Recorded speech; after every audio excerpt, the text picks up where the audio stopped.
Ano ngayon? Ano ngayon? Para lahat tayo meron makatikim ng baboy. Baboy, sabi ni nanay, hatiin ang baboy. Hatiin ang baboy sa 12. Sabi ni nanay, Kaya yung kinagatan mo, ipapasa mo sa iba. ayun ang kumuha ng nanay. Baboy lang po ako, baboy lang po ako, baboy lang po ako. Nagkagulo na. Ito, kumuha ka. Ito, gamitin mo. Okay, amin na yan. Hating kapatid.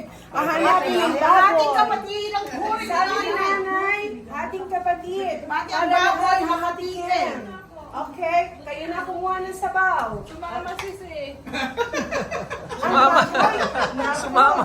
Sumama. Walang magawa. Ayaw magpaiwan. Bakit sumama? Kasi hindi na maganda rin balik. Baka sabihin niyo mamaya, hindi mahuli ang baboy. Ayaw Anak, dali na magpaiwan. na. Mapara ako ang baboy.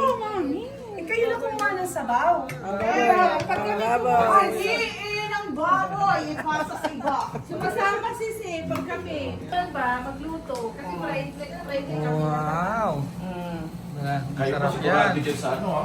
Pang ano yan, ano yan, diabetes yan. Antay na yun. Oo. Mayaman na Ang sa pala. antioxidant. Oo. Pahinga muna. Pahinga ka muna. Kahit gaano kapait ang ampalaya, Oo. may ibinibigay na sustansya dito. Talaga naman o. Ito na naman ako. Siguro babata ako sa kung ikaw kasama ko lagi. Sa Gino? Kasi panay tawa eh.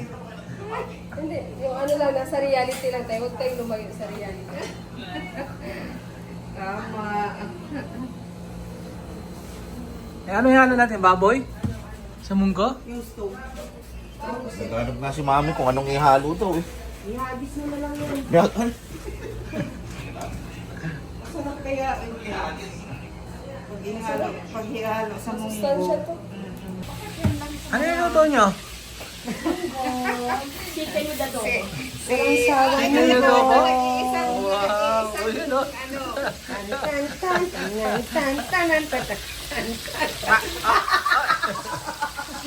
Okay, ang luto mo ha. Hindi ko sunog. Hindi ko sunog. Isunod? Hindi ko sunog. Okay kayo. Dahil ka ka doon ako. Okay kayo. Very good, very good, very good, very good. Oh, lumulot ang baboy. Oh, may baboy.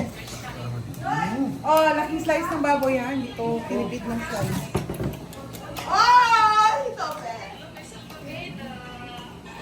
Ano na makain natin yan?